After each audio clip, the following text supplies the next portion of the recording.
So, hello and welcome back to our exploration of the public domain and a novel I have never read, which I feel like I'm going to say a lot as I venture through the public domain, because there are a lot of these books that I've never actually read. So I'm kind of excited. This one actually came in second on our poll of public domain books that I had already obtained. And I know that it is a much beloved and many times adapted novel to film, to other formats, television series. I've never watched or read any of it. So this is going to be totally new to me.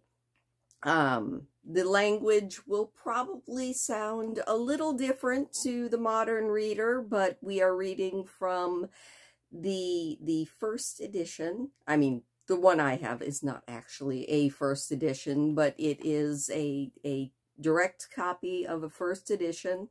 This novel is in the public domain and thus is thankfully copyright free. And we are going to be reading Jane Austen's Pride and Prejudice.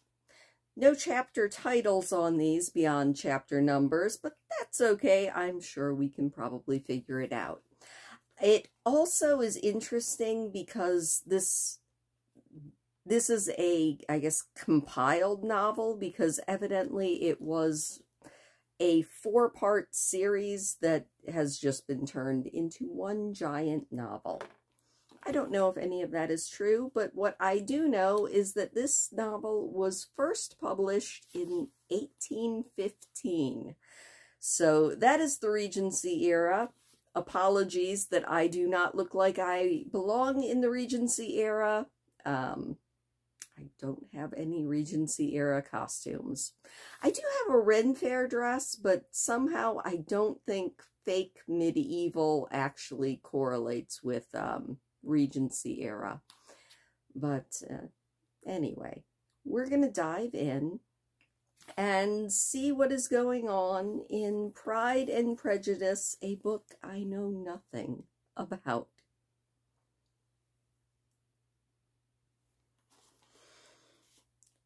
Chapter 1. It is a truth universally acknowledged that a single man in possession of good fortune must be in want of a wife. However, little known the feelings or views of such a man may be on his first entering a neighborhood, this truth is so well fixed in the minds of the surrounding families that he is considered as the rightful property of someone or other of their daughters. "My dear Mr. Bennet," said his lady to him one day, "have you heard that Netherfield Park is let at last?" Mr. Bennet replied that he had not. "But it is," returned she, "for Miss Long has just been here, and she told me all about it." Mr. Bennet made no answer. "Do you not want to know who has taken it?" cried his wife impatiently. "You want to tell me, and I have no objection to hearing it." This was invitation enough. "Why, my dear, you must know. Mrs. Long says that Netherfield is taken by a young man of large fortune from the north of England, that he came down on Monday in a chaise and four to see the place, and was so much delighted with all that he agreed with Mr. Morris immediately that he is to take possession before Michaelmas, and some of his servants are to be in the house by the end of next week." "What is his name?" "Bingley." "Is he married or single?" "Oh, single, my dear, to be sure. A single man of large fortune, 4,000 or 5,000 a year. What a fine thing for our girls." "How so? How can it affect them?" "My dear Mr. Bennet," replied his wife. "How can you be so tiresome? You must know that I am thinking of his marrying one of them." "Is that his design in settling here?" "Design? Nonsense! How can you talk so? But it is very likely that he may fall in love with one of them, and therefore you must visit him as soon as he comes." "I see no occasion for that. You and the girls may go, or you may send them by themselves, which perhaps will be still better, for you are as handsome as any of them. Mr. Bingley might like you the best of the party." "My dear, you flatter me. I certainly have had my share of beauty, but I do not pretend to be anything extraordinary now. When a woman has 5 grown-up daughters, she ought to give over thinking of her own beauty." "In such cases, a woman has not often much beauty to think of." "But no, my dear, you must indeed go and see Mr. Bingley when he comes into the neighborhood." "It is more than I engage for, I assure you." "But consider your daughters. Only think what an establishment it would be for one of them. Sir William and Lady Lucas are determined to go merely on that account, for in general, you know, they visit no newcomers. Indeed, you must go, for it will be impossible for us to visit him if you do not." "You are over-scrupulous, surely. I dare say Mr. Bingley will be very glad to see you, and I will send a few lines by you to assure him of my hearty consent to his marrying whichever he chooses of the girls, though I must throw in a good word for my little Lizzie." "I desire you will do no such thing. Lizzie is not a bit better than the others, and I am sure she is not half so handsome as Jane, nor half so good-humored as Lydia. But you are always giving her the preference." "They have none of them much to recommend them," said he. "And they are silly and ignorant like other girls, but Lizzie has something more of quickness than her sisters." "Mr. Bennet, how can you abuse your own children in such a way? You take delight in vexing me. You have no compassion on my poor nerves." "You mistake me, my dear. I have a high respect for your nerves. They are my old friends. I have heard you mention them with consideration these 20 years at least." "You do not know what I suffer." "But I hope you will get over it, and live to see many young men of 4,000 a year come into the neighborhood." "It will be of no use to us if 20 such should come, since you will not visit them." "Depend upon it, my dear, that when there are 20, I will visit them all." Mr. Bennet was so odd a mixture of quick parts, sarcastic humor, reserve, and carapace, that the experience of 23 years had been insufficient to make his wife understand his character.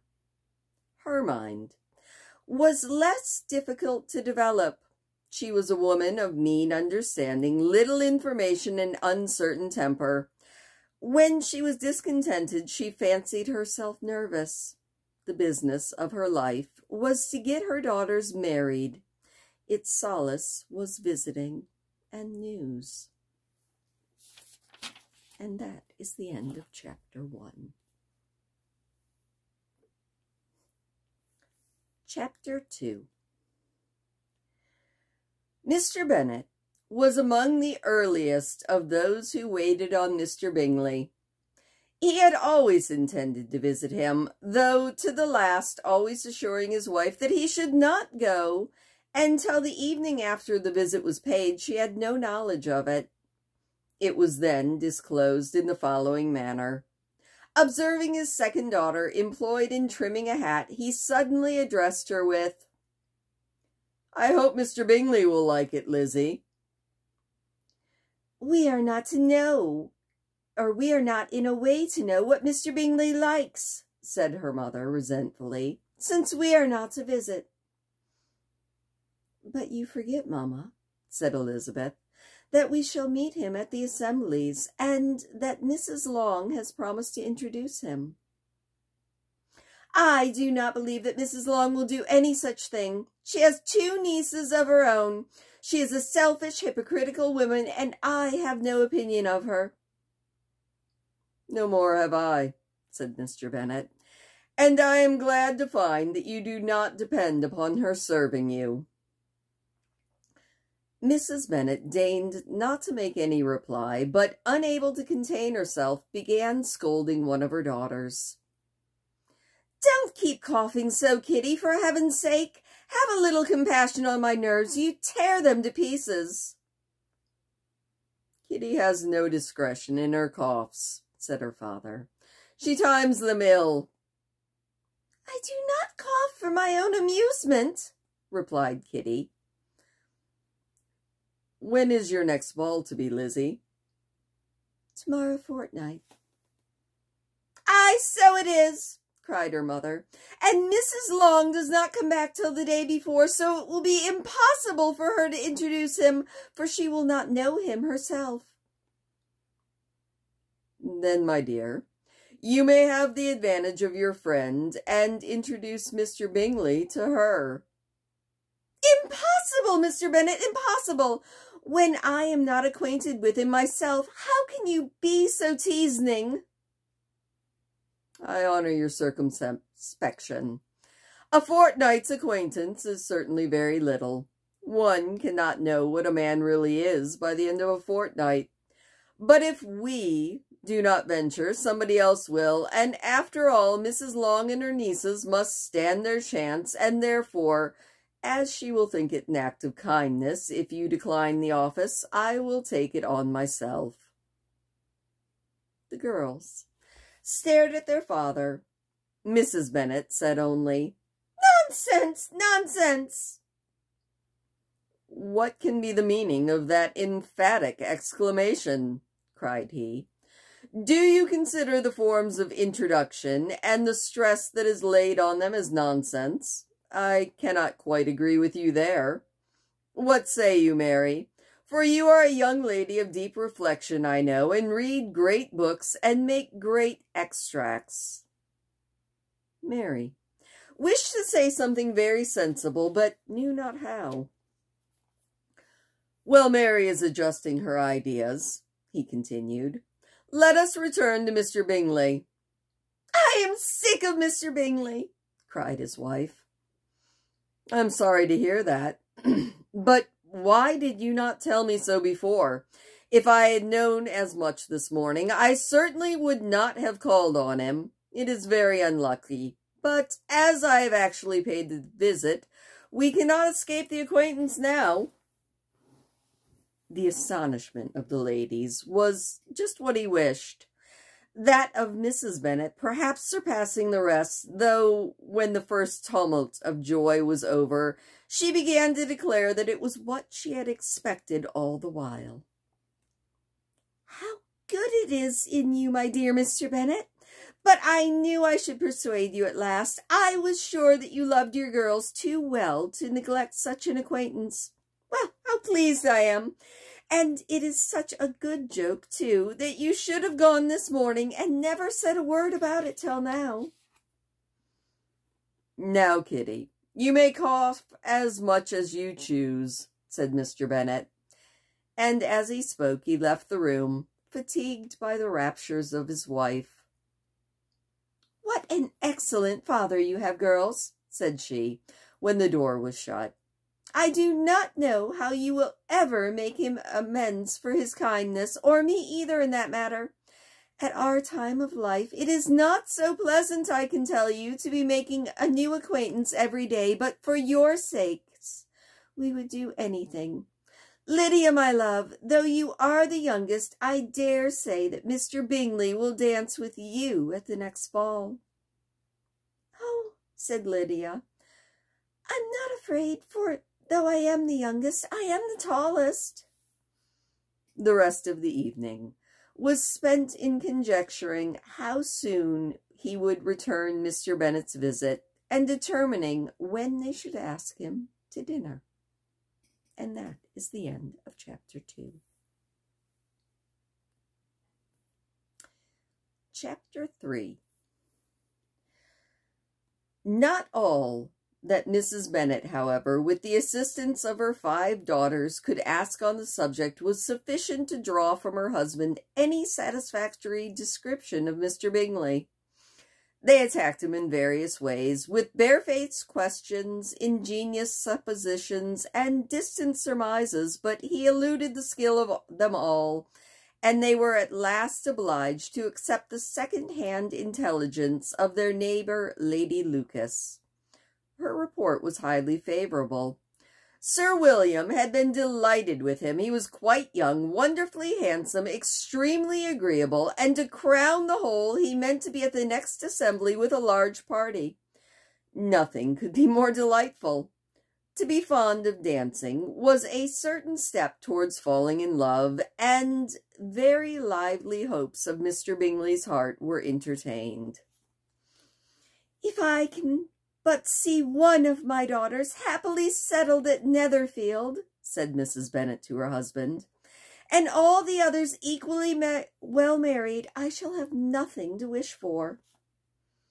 In a few days, Mr. Bingley returned Mr. Bennet's visit, and sat about 10 minutes with him in his library.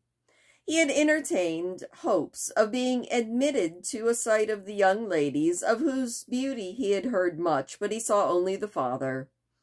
The ladies were somewhat more fortunate, for they had the advantage of ascertaining from an upper window that he wore a blue coat and rode a black horse. An invitation to dinner was soon afterwards dispatched, and already had Mrs. Bennet planned the courses that were to do credit to her housekeeping, when an answer arrived which deferred it all. Mr. Bingley was obliged to be in town the following day, and consequently unable to accept the honor of their invitation. Mrs. Bennet was quite disconcerted. She could not imagine what business he could have in town so soon after his arrival in Hertfordshire, and she began to fear that he might always be flying about from one place to another, and never settled at Netherfield as he ought to be. Lady Lucas quieted her fears a little by stating the idea of his being gone to London only to get a large party for the ball, and a report soon followed that Mr. Bingley was to bring 12 ladies and 7 gentlemen with him to the assembly. The girls grieved over such a number of ladies, but were comforted the day before the ball by hearing that instead of 12, he had brought only 6 with him from London, his 5 sisters and a cousin. And when the party entered the assembly room, it consisted of only 5 altogether. Mr. Bingley, his 2 sisters, the husband of the eldest, and another young man. Mr. Bingley was good-looking and gentlemanlike. He had a pleasant countenance and an easy, unaffected manner. His sisters were fine women, with an air of decided fashion. His brother-in-law, Mr. Hurst, merely looked the gentleman. But his friend Mr. Darcy soon drew the attention of the room by his fine, tall person, handsome features, and noble mien, and the report, which was in general circulation, within 5 minutes of his entrance, of his having 10,000 a year. The gentlemen pronounced him to be a fine figure of a man. The ladies declared that he was much handsomer than Mr. Bingley, and he was looked at with great admiration for about half the evening, till his manners gave a disgust which turned the tide of his popularity, for he was discovered to be proud, to be above his company, and above being pleased, and not all his large estate in Derbyshire could then save him from having a most forbidding, disagreeable countenance, and being unworthy to be compared with his friend. Mr. Bingley had soon made himself acquainted with all the principal people in the room. He was lively and unreserved, and danced every dance, was angry that the ball closed so early, and talked of giving one himself at Netherfield. Such amiable qualities must speak for themselves. What a contrast between him and his friend! Mr. Darcy danced only once with Mrs. Hurst and once with Miss Bingley, and declined being introduced to any other lady, and spent the rest of the evening in walking about the room, speaking occasionally to one of his own party. His character was decided. He was the proudest, most disagreeable man in the world, and everybody hoped that he would never come there again. Against the most violent against him was Mrs. Bennet, whose dislike of his general behavior was sharpened into particular resentment by his having slighted one of her daughters. Elizabeth Bennet had been obliged by the scarcity of gentlemen to sit down for 2 dances, and during part of that time Mr. Darcy had been standing near enough for her to overhear a conversation between him and Mr. Bingley, who came from the dance for a few minutes to press his friend to join it. "Come, Darcy," said he, "I must have you dance. I hate to see you standing about by yourself in this stupid manner. You had much better dance." "I certainly shall not. You know how I detest it unless I am particularly acquainted with my partner. At such an assembly as this it would be insupportable. Your sisters are engaged, and there is not another woman in the room whom it would not be a punishment to me to stand up with." "I would not be so fastidious as you are," cried Bingley. "Not for a kingdom. Upon thy honor, I have never met with so many pleasant girls in my life as I have this evening, and there are several of them that you see uncommonly pretty." "You are dancing with the only handsome girl in the room," said Mr. Darcy, looking at the eldest Miss Bennet. "Oh, she is the most beautiful creature I ever beheld, but there is one of her sisters sitting down just behind you who is very pretty, and I dare say quite agreeable. Do let me ask my partner to introduce you." "Which do you mean?" And turning around, he looked for a moment at Elizabeth, till, catching her eye, he withdrew his own and coldly said, "She is tolerable, but not handsome enough to tempt me, and I am in no humor at present to give consequence to young ladies who are slighted by other men. You had better return to your partner and enjoy her smiles, for you are wasting your time with me." Mr. Bingley followed his advice. Mr. Darcy walked off, and Elizabeth remained with no very cordial feelings towards him. She told the story, however, with great spirit amongst her friends, for she had a lively, playful disposition, which delighted in anything that was ridiculous. The evening altogether passed off pleasantly to the whole family. Mrs. Bennet had seen her eldest daughter much admired by the Netherfield party. Mr. Bingley had danced with her twice, and she had been distinguished by his sisters. Jane was as much gratified by this as her mother could be, though in a quieter way. Elizabeth felt Jane's pleasure, and Mary had heard herself mentioned to Miss Bingley as the most accomplished girl in the neighborhood, and Catherine and Lydia had been fortunate enough never to be without partners, which was all that they had yet learned to care for at a ball. They returned, therefore, in good spirits to Longbourn, the village where they lived, and of which they were the principal inhabitants. They found Mr. Bennet still up. With a book, he was regardless of time, and on the present occasion he had a good deal of curiosity as to the event of an evening which had raised such splendid expectation. He had rather hoped that all his wife's views on the stranger would be disappointed, but he soon found that he had a very different story to hear. "Oh, my dear Mr. Bennet," As she entered the room, she said, "We have had the most delightful evening at a most excellent ball. I wish you had been there. Jane was so admired, nothing could be like it. Everybody said how well she looked, and Mr. Bingley thought her quite beautiful and danced with her twice. Only think of that, my dear. He actually danced with her twice, and she was the only creature in the room that he asked a second time. First of all, he asked Miss Lucas. I was so vexed to see him stand up with her, but however, he did not admire her at all. Indeed, nobody can, you know. And he seemed quite struck with Jane as she was going down the dance. So he inquired who she was and got introduced and asked her for two next. Then, the 2/3 he danced with Miss King, and the 2/4 with Maria Lucas, and the 2/5 with Jane again, and the 2/6 with Lizzie and the Boulanger." "If he had any compassion for me," cried her husband impatiently, "he would not have danced half so much. For God's sake, say no more of his partners. Oh, that he had sprained his ankle in the first dance." "Oh, my dear," said Mrs. Bennet, "I am quite delighted with him. He is so excessively handsome, and his sisters are charming women. I never in my life saw anything more elegant than their dresses.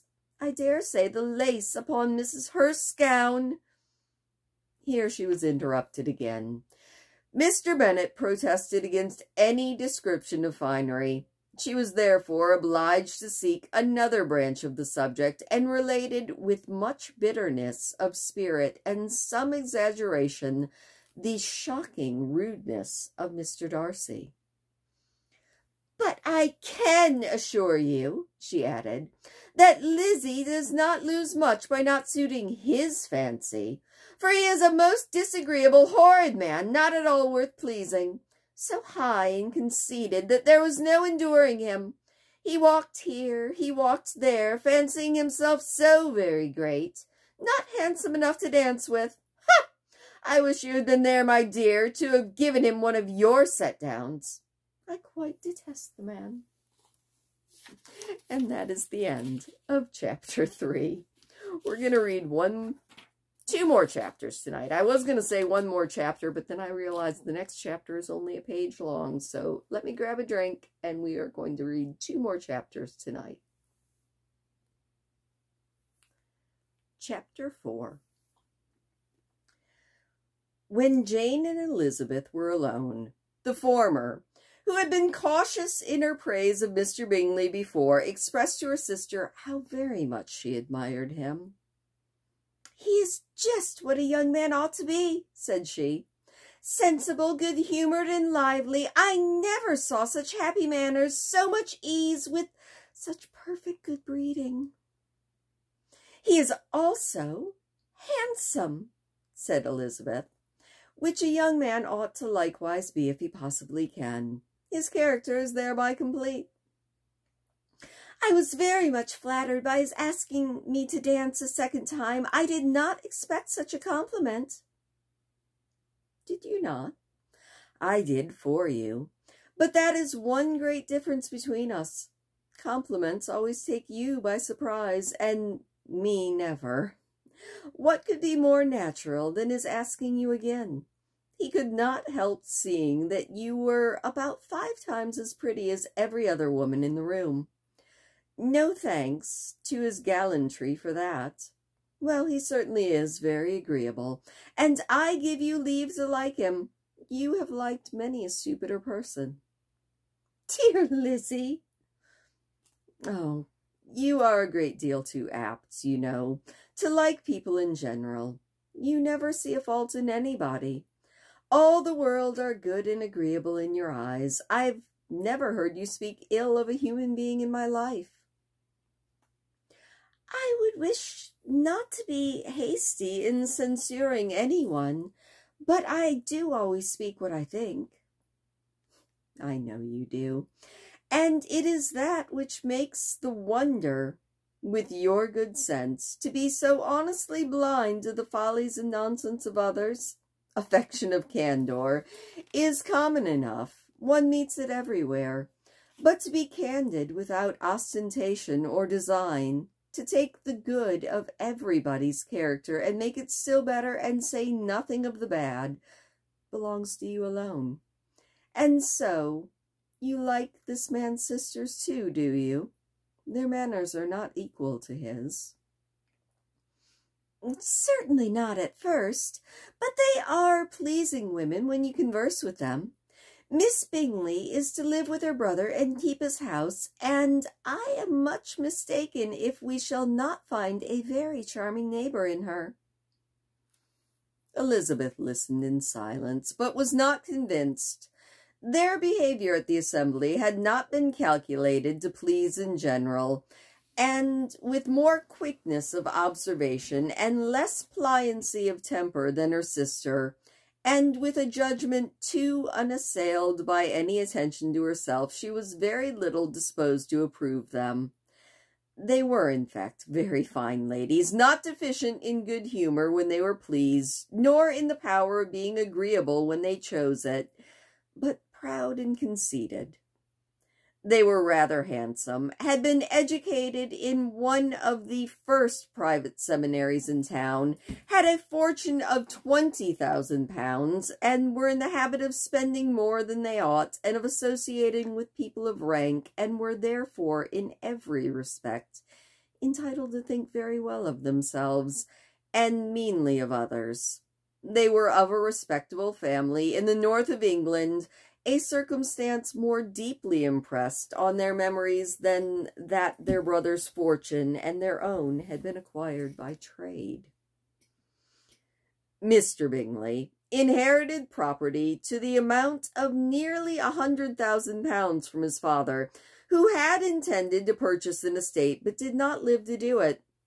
Mr. Bingley intended it likewise, and sometimes made a choice of his country, but as he was now provided with a good house and the liberty of a manor, it was doubtful to many of those who best knew the easiness of his temper, whether or not he might spend the remainder of his days at Netherfield and leave the next generation to purchase. His sisters were very anxious for his having an estate of his own, but though he was now established only as a tenant, Miss Bingley was by no means unwilling to preside at his table, nor was Mrs. Hurst, who had married a man of more fashion than fortune, less disposed to consider her house as her home when it suited her. Mr. Bingley had not been of age 2 years when he was tempted by an accidental recommendation to look at Netherfield House. He did look at it, and into it for half an hour, was pleased with the situation and the principal rooms, satisfied with what the owner said in its praise, and took it immediately. Between him and Darcy there was a very steady friendship, in spite of a great opposition of character. Bingley was endeared to Darcy by the easiness, openness, and dulcity of his temper, though no disposition could offer a greater contrast to his own, and though with his own he had never appeared dissatisfied. On the strength of Darcy's regard to Bingley, he had the firmest reliance, and of his judgment the highest opinion. In understanding, Darcy was the superior. Bingley by no means deficient, but Darcy was clever.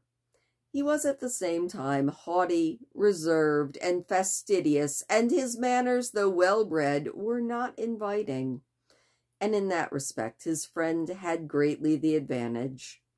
Bingley was sure of being liked wherever he appeared. Darcy was continually giving offence. The manner in which they spoke of the Meryton assembly was sufficiently characteristic. Bingley had never met with pleasanter people or prettier girls in his life. Everybody had been most kind and attentive to him. There had been no formality, no stiffness, and he soon felt acquainted with all the room, and as to Miss Bennet, he could not conceive an angel more beautiful. Darcy, on the contrary, had seen a collection of people in whom there was little beauty and no fashion, for none of whom he had felt the smallest interest, and from none received either attention or pleasure. Miss Bennet he acknowledged to be pretty, but she smiled too much. Mrs. Hurst and her sister allowed it to be so, but still they admired her and liked her, and pronounced her to be a sweet girl, and one whom they should not object to know more of. Miss Bennet was therefore established as a sweet girl, and their brother felt authorized by such commendation to think of her as he chose. And that was the end of Chapter 4. Chapter 5. Within a short walk of Longbourn lived a family with whom the Bennets were particularly intimate. Sir William Lucas had been formerly in trade in Meryton, where he had made a tolerable fortune, and had risen to the honour of knighthood by an address to the king during his mayoralty. The distinction had perhaps been felt too strongly. It had given him a disgust to his business and to his residence in a small market town, and quitting them both, he had removed with his family to a house about a mile from Meryton, denominated from that period Lucas Lodge, where he could think with pleasure of his own importance, and, unshackled by business, occupy himself solely in being civil to all the world. For though elevated by his rank, it did not render him supercilious. On the contrary, he was all attention to everybody.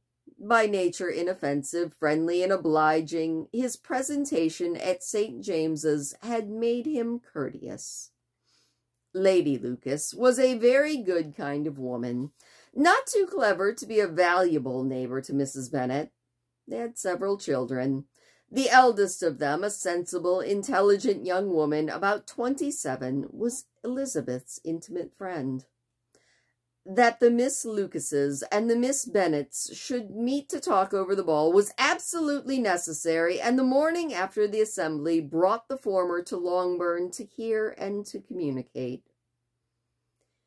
"You began the evening well, Charlotte," said Mrs. Bennet, with civil self-command to Miss Lucas. "You were Mr. Bingley's first choice."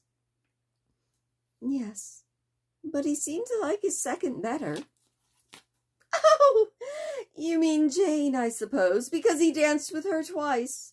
To be sure, it did seem as if he admired her.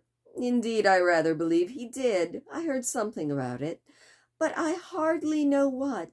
Something about Mr. Robinson." "Perhaps you mean what I overheard between him and Mr. Robinson. Did I not mention it to you? Mr. Robinson's asking him how he liked our Meryton assemblies, and whether he did not think that there were a great many pretty women in the room, and which he thought the prettiest, and his answer immediately to the last question, 'Oh, the eldest Mrs. Bennet, beyond a doubt. There cannot be two opinions on that point.'" "Upon my word! Well, that was very decided indeed. That does seem as if— But, however, it may all come to nothing, you know."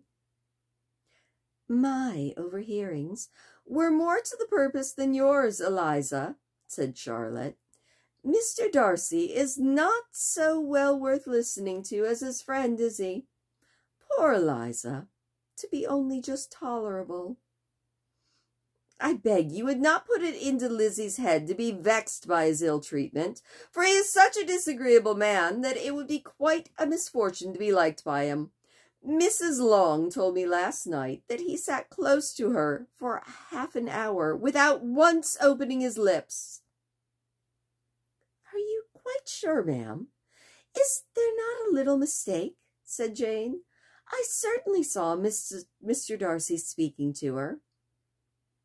"Aye, because she asked him at last how he liked Netherfield, and he could not help answering her. But she said that he seemed very angry at being spoken to." "Miss Bingley told me," said Jane, that he never speaks much unless among his intimate acquaintances. With them he is remarkably agreeable." "I do not believe a word of it, my dear. If he had been so very agreeable, he would have talked to Mrs. Long. But I can guess how it was. Everybody says that he is ate up with pride, and I dare say he heard somehow that Mrs. Long does not keep a carriage and had to come to the ball in a hack chaise." "I do not mind his not talking with Mrs. Long," said Miss Lucas, "but I do wish he had danced with Eliza." "Another time, Lizzie," said her mother. "I would not dance with him if I were you." "I believe, ma'am, I may safely promise you never to dance with him." "His pride," said Miss Lucas, "does not offend me so much as pride often does, because there is an excuse for it. One cannot wonder that so very fine a young man, with family, fortune, and everything in his favor, should think so highly of himself. If I may express it so, he does have a right to be proud." "That is very true," said Elizabeth, "and I could easily forgive his pride if he had not mortified mine." "Pride," observed Mary, who piqued herself upon the solidarity of her reflections, "is a very common failing, I believe. By all that I have ever read, I am convinced it is very common indeed, that human nature is particularly prone to it, and that there are very few of us who do not cherish a feeling of self-complacency on the score of some quality or other, real or imaginary. Vanity and pride are very different things, though the words are often used synonymously. A person may be proud without being vain. Pride relates more to our opinion of ourselves, vanity to what we would have others think of us." "If I were as rich as Mr. Darcy," cried a young Lucas who came with his sisters, "I should not care how proud I was. I would keep a pack of foxhounds and drink a bottle of wine every day." "Then you would think a great deal more than you ought," said Mrs. Bennet. "And if I were to see you at it, I should take away your bottle directly." The boy protested that she should not, and she continued to declare that she would, and the argument ended only with the end of the visit. And that was the end of chapter 5 and the end of where we are reading tonight. I do like this book. I have to say, after the last venture into the public domain, I was kind of afraid that all of the books would be all substance, no action, but this one jumped right in. So kudos to Jane Austen, who I will have to read up more about. I'm definitely enjoying it, and I don't feel I stumbled over too many words. Hopefully I didn't mispronounce too many. The one critique that I will give this is there isn't enough of who is saying what in the text. I mean, you get it as you're reading it, you get who's saying what, but it does make it a little bit harder to do any sort of a vocal distinction, so hopefully you guys are following along well enough. I definitely enjoyed those first 5 chapters, and I hope that you did too. Be sure and hit the subscribe button so that you don't miss an upload of Jane Austen's Pride and Prejudice over time, or anything else that I do. Hit the thumbs up button so that I know that you at least kind of enjoyed this, and I will see you next time.